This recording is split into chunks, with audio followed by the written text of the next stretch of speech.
It's time to restore and shield the world with Kanan Jarrus, Jedi Knight.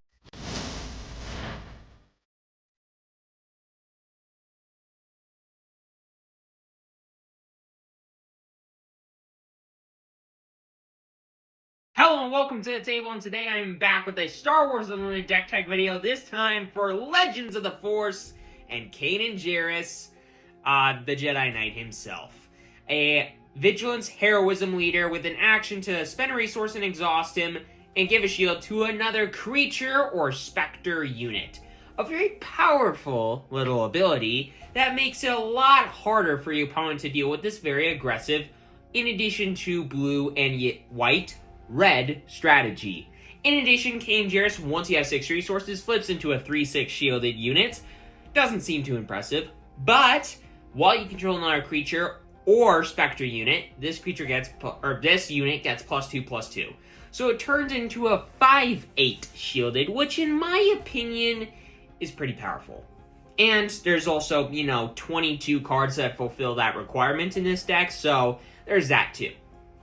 But let's dive into things, starting off with the first of the 3 categories, which is all those creatures and all those specters I was talking about just a moment before. The first one being Attuned Fearnock, 2 resource 4/1 creature with hidden. So, it's just like a good aggressive body that, depending on when you play it, like the second turn, you can play it. The opponent can't attack it. You give it a shield, and then on the next turn, boom, Kraken for 4, and they still have to deal with that shield. Otherwise, just every turn, boom, 4 damage, boom, 4 damage, boom, 4 damage. Or you can just play this on turn 1 on curve and still have a 4/1 that the opponent does not want to have hit, and then just kill their turn 1 play.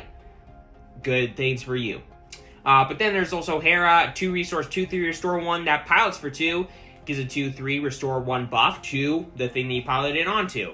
Which, in my opinion, considering that this is a Spectre, pretty powerful. It's a Restored Arc 170, which is also in this deck, that can pilot and has the keyword that the deck really cares about. So, Hera Syndulla seems kind of innocuous, but it's really, really good in this deck, in my opinion. Then there's Sabine Wren, a 2 resource 2/3 that can be attacked while there are 3 or more aspects on other friendly units, which is pretty easy to do in this deck. And on attack, you can deal 1 damage to the defender or to a base. So it's kind of a 2 resource 3/3. And it's a Spectre. So that is pretty freaking powerful in my opinion. There's also Ezra Bridger, a brand new Ezra Bridger from Legends of the Force, a 3 resource 3/5, which is already great start. And it also has an on-attack of giving an experience token to another creature or Spectre unit, which in this deck is really strong because every turn is just swing for 3, and then very likely give an experience out to something. And the fact that those things are likely going to also have a shield on them makes this effect that much more powerful. Something that you definitely want to shield up with Kanan. Like the Sabine's Masterpiece, a 3 resource 3/3, the only non-blue or white card. Whatever. It's the only not just white card in this deck. I don't know why I said that. It doesn't really matter. But Sabine's Masterpiece is a 3 resource 3/3 that on attack, if you control a Vigilance unit, a blue unit, you heal 2 from your base. And if you control an aggression unit, you get to deal damage to a unit or base. So it both restores life and deals more. So it's basically a 3 resource 4/3 with restore 2 most of the time. So Sabine's Masterpiece, all things considered, is an absolutely insane card in this deck because the fact that this thing can heal and deal bonus damage on top of being a Spectre that can get shielded by Kanan makes this a really terrifying threat for your opponent to deal with. But then there's also Kanan Jarrus, another very powerful threat for your opponent to deal with, especially if it has a shield token on it, because it's a 4 resource 4/5 that on attack says you can discard a card from the defending player's deck for each friendly Spectre unit, which, considering how many of those there are in this deck, you're likely going to be discarding quite a few. And then you, very importantly, get to heal 1 damage from your base for each different aspect of Mon discarded cards. So as you've already been able to tell, this deck restores quite a bit, and Kanan just is the icing on the cake, being able to restore up to 3 life. every single attack, and very likely every single attack, because, you know, you're likely going to have at least one Spectre, maybe 2 Specters on the board by the time the Kanan comes down, and then when you attack with Kanan, you're going to likely discard 3 cards from your opponent's deck, maybe 4, maybe more, depending on when you play this. It's just like, no matter what, you're getting life and value and a big body, decently stat body, I should say, off of this card.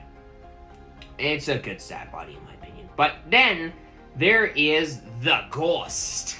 A very, very powerful card in this deck.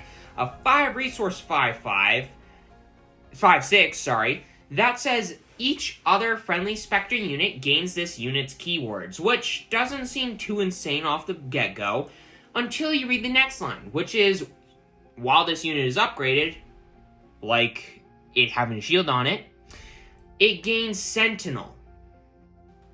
So you could give all your Specters Sentinel, which in this deck, the fact that a lot of those cards are likely going to have shields on them makes this card an MVP of the deck. Absolutely brutal card for your opponent to play against. But that's not the only Ghost in the deck. There is a slightly worse, way worse, to be real with you, Ghost. The OG Ghost from Spark of Rebellion. A 6 resource 5/5 shielded. Great start, quote unquote. That says when played in on attack, you can give a shield token to another Spectre unit. It's just a decent one of. If you need it, it's just a good way to upgrade your shit. Plus, you know, upgrading the Ghost, that ain't too terrible for you. So, the other Ghost. So, I mean, the deck, or the Ghost, the other Ghost, it's not great. The other Ghost is really good, but it's not terrible either. It's a one of that can matter sometimes. But then as far as other threats in the deck go, there is Restored Arc 170, which I've already talked about. 2 resource 2/3, restore 1 space unit. That's a good card. Yaddle, a 2 resource 2/4 restore 1, which is really good. And on attack, you give each other friendly Jedi unit restore 1 for the face. Which, if you look at the deck, there is quite a few Jedi in this deck. Like, a lot of Jedis. So, speaking of Jedis, there is Yoda, a 3 resource 2/4 restore 2, sorry. That when defeated says choose any number of players and they each draw a card. So, you draw a card when this dies, and it's a 2/4 restore 2, 4/3, and it's a Jedi. That matters for Yaddle. So that's pretty good. You know what else is pretty good? The Force is with me. Another one of the MVPs in the deck. A 4 resource event that just says choose a friendly unit and give 2 experience tokens to it. And if you do control a Force unit, you also give a shield token to the chosen unit. That does not mean that the thing that you're choosing has to be a Force unit, just as long as you have another Force unit. You give a shield token to the chosen unit. And then you can attack with the chosen unit. So you give 2 XP, and very, very likely a shield to the thing that you're putting this onto, and you get to attack with it. So it's like a mini surprise strike, but it's permanent, and it gives a shield. That's good. That's really good. You know what else is really good? Poe Dameron. Yeah, that's in the deck too. This deck is a little bit expensive, not gonna lie. Just a little bit expensive. Probably one of the more expensive decks in the game, quite honestly, in my opinion. But, we don't talk about it. But so Poe Dameron, it's a 5 resource 6/6 that on attack says discard up to 3 cards from your opponent's, or from your hand. Then for each card discarded this way, you choose a different option, which is either dealing 2 to a unit or base, defeating a unit, or having an opponent discard a card from their hand. I mean, all of those effects are pretty good. It's a good card. It's an above rate card. And it has an above rate on attack, so, I mean, Poe's just an absolutely insane card. But there are other threats in the deck, but they kind of fall more into the other category, the last category of the deck, which is kind of the stally, interacty portion of the deck. And yes, I have shown some of that. The Ghost can give itself Sentinel, and there have been plenty of cards that I've already shown that can restore, but there are more specifically cards that mainly are in the deck just for Sentinel, or just for the fact that they can interact with and or just flat out kill another thing. One of those cards, a very good one of those cards, being Force Throw. One of the better cards that has come out, or that is now getting better thanks to Legends of the Force. It's a one resource event that says choose a player.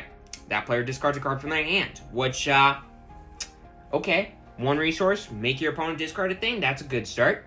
Then, if you control a force unit, which there's plenty of those in this deck, you may deal damage to a unit equal to the cost of the discarded card. So it's interaction, and you're making the opponent discard a thing, which is the kind of interaction, but it's not like board interaction. It's board interaction and hand interaction for one resource in one card. Really good. But there's also Concord Dawn Interceptors. A 2-of in the deck, a 3 resource, 1 Force Sentinel 2-of, that gets +2 power while it's defending. And it's a space unit. So Space Sentinel, you know, there aren't a ton of space units in this deck, and the ones that you have, you would rather have stick around for longer to accumulate you more and more value throughout the course of the game. So Concord Dawn Interceptors is in the deck to basically say, hey, until I put a shield token on these important things, if it's something like a Sabine's Masterpiece, or I just can't put a shield on that thing, like the Restored Arc, I'm going to have this line around. Also, if you're just playing against a Space Worm deck like Vader, and you just need a way to kind of stall out space for a bit, Concord Dawn Interceptors can be a massive help to you. But I still like Takedown a lot more, generally speaking. It's also a 2-of, a 4-resource event. We all know it. We all love it. It just defeats a unit with 5 or less remaining HP. It's just a really, really, really, really, really good card, in my opinion. It just does a lot of work. But there are a couple of more cards left, 2 more cards left, one of which is a little bit more expensive than the other, just about $40 more expensive than the other, so I'll let you decide if you want to have that card in your deck or not. But Obi-Wan Kenobi is up first, the card that's not worth $40+. A 6 resource 4/6 Sentinel, which is not a great body, but it has Force and Jedi, which are both traits that matter in this deck. Thanks to Yaddle, thanks to, what's-his-face, the Force is with me. But it also has a 1 defeated, which a lot of Sentinel things don't have, and, you know, that could make this guy a little bit better, and it does. Because it gives 2 experience tokens to another friendly unit, and if it's a Force unit, you get to draw a card. So you buff up one of your dudes, and you're going to likely draw a card because of Obi-Wan dying. So it eventually is likely going to replace himself, in addition to stalling the ground arena for a bit, in addition to being a Force and Jedi card that can get you value, in addition to buffing a thing when it dies. So, for those reasons, it's in the deck, and it's actually a really solid card in the deck. It does more work than you would think it would.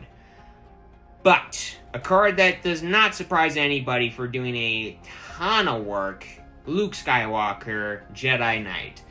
Probably one of the best cards now that Legends of the Force has come out. Probably one of the best cards in the game, if not the best card in the game now.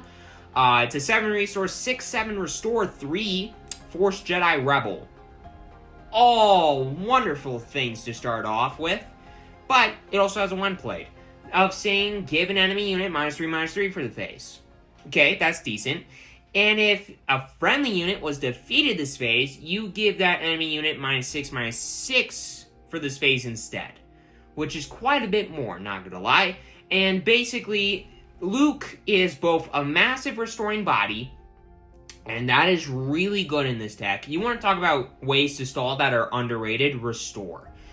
The reason that my Piet deck, the most recent Piet deck that I've come up with, survives against really aggressive decks is because of the fact that it has a ton of ways to restore. And when you're looking at this deck compared to that Piet deck, this deck has a lot more ways to restore, and a lot of those cards that can restore a lot more than most other cards in the game are Luke Skywalker. So it restores a ton, and when it comes down, it's very likely just gonna kill one of the bigger threats on the board. So, no matter what, this card's just going to be busted for you, and it's going to put in a ton of work. So, unless you draw it at the very wrong time, and, like, you need early plays, then sure, you have to resource this. But Luke is one of the best cards in the entire deck, if not just the best card in the entire deck.